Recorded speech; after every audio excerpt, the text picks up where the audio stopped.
Hello guys, welcome back to my channel. म सन्चै छु। आई होप तपाईँहरू पनि सबैजना सन्चै हुनुहुन्छ होला भन्ने मैले आशा गरेको छु। आजको म यो भिडियो चाहिँ विदेशमा कसरी गाडी चलाउने, कस्तो हुन्छ यहाँको गाडी, जो कोही पनि विदेशमा आउन चाहनुहुन्छ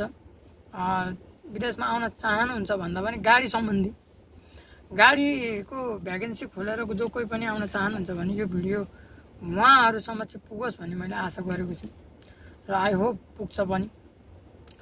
र उहाँहरू आउन चाहनुहुन्छ भने विदेशमा कसरी गाडी चलाउने, विदेशको गाडी कस्तो टाइपको हुन्छ र अटोमेटिक गाडी, मैले अहिले विशेष गरी अटोमेटिक गाडीको विषयमा मैले भिडियो बनाउन गइरहेको छु। अटोमेटिक गाडी कस्तो हुन्छ र यसको फङ्सन के कस्तो हुन्छ भन्ने बारेमा चाहिँ मैले भिडियो बनाउन गइरहेको छु। कृपया भिडियो सुरुबाट अन्तिमसम्म हेरेर साथ दिनु होला। र जो कोही पनि विदेशमा गाडीको काममा आउन चाहनुहुन्छ भने, डेलिभरी काममा आउन चाहनुहुन्छ भने कृपया उहाँहरू समक्ष यो भिडियो पुर्याइदिनु होला। र उहाँहरूको कुनै पनि डाउट छ, कुनै अब मैले दिन सकेको, मैले उहाँहरूलाई बुझाउन सकेको कुराहरू म बुझाउने कोसिस गरिरहन्छु। र उहाँहरूले कमेन्ट गरेर, उहाँहरूले लाइक सेयर गरेर मैले यस्तो यस्तो इन्फर्मेटिभ भिडियो बनाउनको लागि पनि हौसला दिनु होला भन्ने मैले आशा गरेको छु। र आजभोलिको जमाना भनेको प्राय जसो सबैजनाको गाडी चलाम, आफू पनि गाडी चलाएर हिँडौँ भन्ने इच्छा हुन्छ, जसले गर्दा उहाँहरूले विभिन्न इन्स्टिट्युटहरूमा गएर उहाँहरूले विभिन्न धेरै पैसा खर्च गरेर सिक्नु भएको हुन्छ। र उहाँबाट पनि, त्यहाँ इन्स्टिट्युटबाट पनि राम्रोसँग प्रपर तरिकाले उहाँहरूले सिक्नुहुन्न, जसले गर्दा उहाँहरूले भिडभाडमा कसरी गाडी सम्बन्धी कसरी चलाउने, भिडभाडमा कसरी जोगाउने, त्यो समस्याको लागि मैले यो भिडियो बनाएको छु। किनकि विदेशमा अरू देशमा पनि त, अरू देशमा त थाहा भएन, तर म हालसाल कुवेतमा छु र कुवेतमा डेलिभरीको लागि यस्तो खालको कार हुन्छ। म अहिले तपाईँलाई भिडियोमा देखाउने छु। प्रायः जस्तो यस्तो कार हुन्छ। कृपया मैले अघि पनि भने, जो कोही पनि विदेशमा आउन चाहनुहुन्छ भने विदेश आउनुभन्दा अगाडि मैले यो भिडियो पनि बनाएको छु। विदेश आउनुभन्दा अगाडि ध्यान दिनुपर्ने कुराहरू र विदेशमा कुवेतमा ट्रायल कसरी दिन्छ त्यो सम्बन्धी केही मैले छोटो भिडियो पनि बनाएको छु। त्यो स्ट्रक्चर सम्बन्धी, ट्रायलको स्ट्रक्चर सम्बन्धी अलिकति थोरै भिडियो पनि बनाएको छु। त्यो पनि हेर्नु होला। र आई होप त्यो हेरिसकेपछि तपाईँहरूको मनमा लागेको जति पनि डाउट छ अलिकति पनि घट्छ भन्ने मैले आशा गरेको छु। र तपाईँहरूलाई यदि गाडी सम्बन्धी कुनै डाउट लाग्यो, केही भयो भने प्लिज कमेन्ट पनि गरिदिनु होला। लाउनुहोस्, अब भिडियो सुरु गरौँ। ल साथीहरू, मसँग चाहिँ अहिले यो चाइनिज गाडी छ, यो च्याङ्गान, यो अटोमेटिक गाडी हो नि त। के अरे, म यो गाडीको चाहिँ के कस्तो हो, भित्र के कस्तो हो, बाहिरको फङ्सन तपाईँहरूलाई देखाउँछु। बाहिरको पहिला हेर्नु होला। यस्तो खालको हुन्छ यहाँ चाहिँ गाडीहरू है, प्रायः जस्तो सबै यस्तो खालको हुन्छ। कुनै कुनै यस्तो सुजुकी टाइपको, यस्तो सानो टाइप पनि हुन्छ, नभए प्रायः जस्तो सबै यस्तै टाइपको हो। लाउनुहोस्, अब म तपाईँहरूलाई भित्रको कस्तो हुन्छ फङ्सनहरू, म त्यो बारेमा देखाउन गइरहेको छु। हेर्नु होला है। साथीहरू, मैले तपाईँहरूलाई चाहिँ यहाँनिर गाडीको बारेमा के देखाउन गइरहेको छु भने, गाडीको सुरुमा त हेर्नु यसको डिजाइन हेर्नु। अब नेपालमा छुट्टै गाडी चलाएर आउनु भएको हुन्छ, इन्डियामा छुट्टै गाडी चलाएर आउनु भएको हुन्छ। यहाँनिर राइट साइड, नेपालमा यो साइडमा स्ट्रिङ हुन्छ भने यो साइड, विदेशमा यो साइडमा हुन्छ होइन, यो साइडमा हुन्छ विदेशमा। तपाईँको सुरुमा त सिटमा बस्ने बित्तिकै हेर्नु पहिला यहाँ डेस्कहरू भयो, यो यहाँनिर हुन्छ ह्यान्ड ब्रेक, कुनैको ह्यान्ड ब्रेक यता पनि हुन्छ, कुनैको माथि यस्तो साइडमा हुन्छ ह्यान्ड ब्रेक, तर मेरो चाहिँ यो साइडमा छ ह्यान्ड ब्रेक। यो ह्यान्ड ब्रेक भयो है। यो गियर हेर्नु होला, यहाँ PRND, यो P भनेको चाहिँ पार्किङ, है। भिडियो मैले अघि पनि हेरेँ, सुरुबाट अन्तिम भने अघि पनि मैले भनिरहेको छु तपाईँहरूलाई, भिडियो सुरुबाट अन्तिमसम्म हेर्नु होला, किनकि तपाईँहरूले स्क्रिप्ट गरेर हेर्नुभयो भने भिडियो बुझ्नुहुन्न है, तपाईँहरूले भिडियो बुझ्नुहुन्न। त्यही भएर मैले बारम्बार भनिरहेको छु, भिडियो सुरुबाट अन्तिमसम्म हेर्नु होला, साथ दिनु होला। पी भनेको पार्किङ, आर भनेको रिभर्स हेर्नु है, एन भनेको न्युट्रल, यो डी भनेको चाहिँ तपाईँको ड्राइभ, ताकि तपाईँ अगाडि बढ्न सक्नुहुन्छ, चलाउन सक्नुहुन्छ यो डीमा लगेपछि चाहिँ है। र नेपालमा चाहे इन्डियामा होस् चाहे नेपालमा होस्, म्यानुअल गाडी हुन्छ, म्यानुअल गाडीमा चाहिँ तपाईँको क्लच पनि हुन्छ है, तर यहाँनिर क्लच हुँदैन।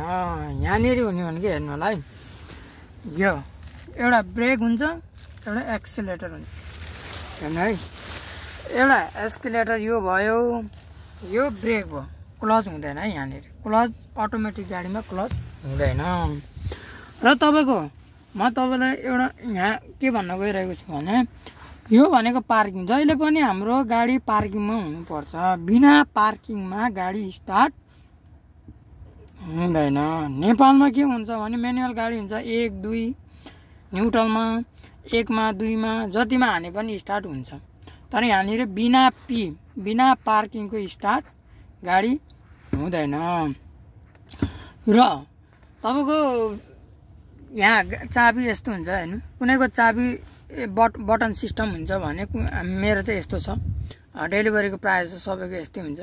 अरू अब अलि उयो अटोमेटिक गाडी भयो भने अरू टाइपको गाडीको चाहिँ यहाँनिर पनि स्विच बटन पनि हुन्छ, ताकि यहाँबाट नि तपाईँको स्टार्ट गर्न मिलोस्। मेरो चाहिँ यस्तो टाइपको छ। र हेर्नु यहाँ जे पनि उल्टो हुन्छ, तपाईँको स्ट्रिङै उल्टो छ हो। साइड लाइट हेर्नु, लाइटको बारेमा नि म बताउन गइरहेको छु। नेपालमा यो साइडमा साइड लाइट हुन्छ हो, यो यसमा साइड लाइट हुन्छ, यो हो यसमा साइड लाइट हुन्छ यहाँनिर हेर्नु है, तर यहाँनिर यतापट्टि छ, यो साइड लाइट हो हेर्नु, यो यता हेर्नु यतापट्टि दबाएको छु मैले हो। अब इमर्जेन्सी लाइटको लागि हेर्नु है, यसरी आउँछ। तपाईँको सिट बेल्ट लगाएन भने यो चिन्ह लाउँछ सिट बेल्टको, पार्किङको यो भइहाल्यो, हजुरहरूलाई थाहा छँदैछ होला यिनीहरू। पार्किङमा यो भयो। र अर्को भनेको तपाईँको रिभर्स त मैले देखाइहालेँ यहाँ, पी भनेको पार्किङ, आर भनेको रिभर्स, एन भनेको न्युट्रल भयो, डी भनेको ड्राइभ, अगाडि जाने सर, यो त देखाइहालेँ मैले। अब गाडीलाई स्टार्ट कसरी गर्ने, अब हेर्नु है, गाडीलाई स्टार्ट त गर्नु पर्यो, तर गाडीलाई स्टार्ट कसरी हुन्छ भने हेर्नु है, सुरुमा आउने बित्तिकै गाडीभित्र पस्ने बित्तिकै तपाईँहरूले बानी चाहिँ के बसाल्नुहोस् भने सिट बेल्ट यहाँनिर हुन्छ, सिट बेल्ट यहाँ हुन्छ है, सिट बेल्ट यहाँ हुन्छ, यहाँनिर यसको बटन छ, यहाँ बटन छ। सुरुमा सिट बेल्ट लाउने बानी बसाल्नु होला, किनकि यहाँनिर सिट बेल्ट लाएन भने धेरै जुर्माना छ। सिट बेल्ट लाउने चाहिँ यहाँनिर एकदम बानी बसाल्नु होला। नेपालमा सायद सिट बेल्ट नलागिकन चलाउन पनि मिल्छ, चलाइरहेको पनि हुन्छ, हामीले पनि चलाएको थियौँ, ताकि सिट बेल्ट नलगाइकन चलाउने बानी राम्रो त होइन। भयो भने नेपालमा प्रायः जसो इन्डिया नेपाल जुनसुकै ठाउँमा पनि प्रायः जसो बिना के अरे सिट बेल्ट लगाइ चलाउने धेरैको बानी हुन्छ, तर यहाँ चाहिँ सिट बेल्ट अनिवार्य। सिट बेल्ट लगाएन भने सबभन्दा, सिट बेल्ट लगाएन भने धेरै फाइन आउँछ।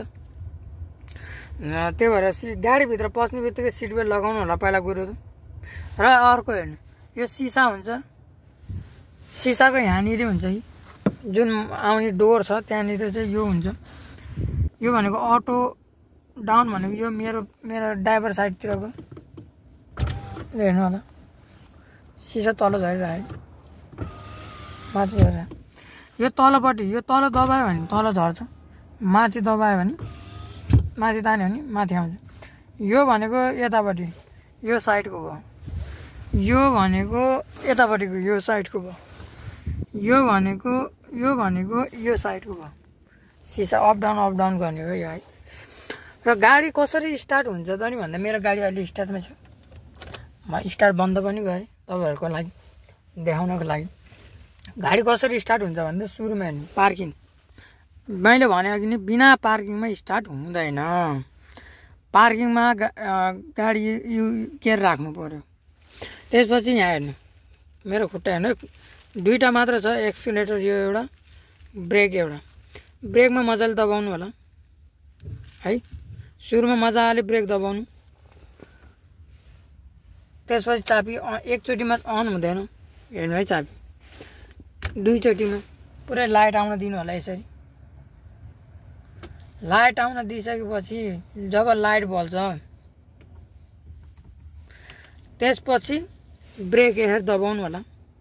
ब्रेक दबाउनु पर्छ है, बिना ब्रेक दबाई स्टार्ट हुँदैन गाडी। ब्रेक यसरी हेर्नु होला, म तपाईँलाई देखाउने छु। यो ब्रेक हो, ब्रेक यसरी दबाउनु होला मजाले पहिला, त्यसपछि स्टार्ट गर्नु होला। यहाँ हेर्नु ल स्टार्ट भयो गाडी। पार्किङमा राखेपछि गाडी गुड्दैन है, गाडी गुड्दैन पार्किङमा राखेपछि। र तपाईँको अगाडि बढ्नलाई चाहिँ अब के गर्नुपर्छ भने यो जुन ब्रेक नदबाए तपाईँको यो गियर पनि चेन्ज हुँदैन है। ब्रेक यसरी मजाले दबाउनु होला, यसरी दबाउनु होला। त्यसपछि यो RND कुनैको तपाईँको कुनैको यस्तो यस्तो यस्तो यस्तो यस्तो यस्तो परेको यस्तो हुन्छ, तर मेरो त्यस्तो टाइपको छैन। त्यही भएर यसरी डीमा यो ह्यान्ड ब्रेक पहिला सुरुमा ह्यान्ड ब्रेकको यो भागलाई मजाले हल्का यो ह्यान्ड ब्रेक उठाउनु होला। त्यसपछि यो भागलाई बटन दबाउनु होला, त्यसपछि झार्नु होला।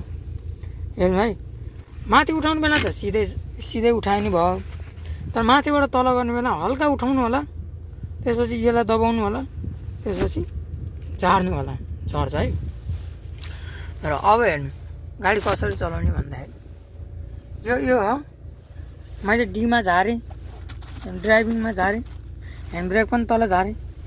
अब हेर्नु यसलाई हल्का छ नि, ब्रेकलाई हल्का छ नि गाडी अगाडि बढिरह्यो। हेर्नु है, अब अगाडि बढाउनको लागि पनि त्यो भयो। अब तपाईँको ब्याक आउनु पऱ्यो, ब्याक त आउनु पऱ्यो, अगाडि मात्र बढाएर सिकेर त भएन।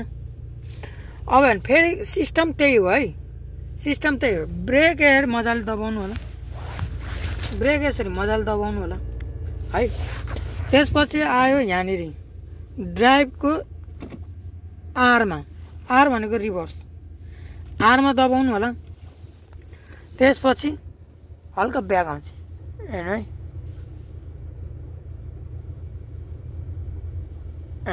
ब्याक यसरी आउँछ है। मैले युटर्नमा राखेँ, पीमा राखेँ, पार्किङमा ह्यान्ड ब्रेक माथि उठाएँ र राखेँ। मैले सबै कुरा देखाएँ, गाडी कसरी अगाडि बढाउने, कसरी पछाडि लैजाने, गाडीको सिस्टम के कस्तो हुन्छ त्यो सबै देखाएँ मैले। आई होप यो भिडियो सुरुबाट अन्तिमसम्म हेर्नुभएकोमा सबै धेरै धेरै धन्यवाद सबैजनालाई।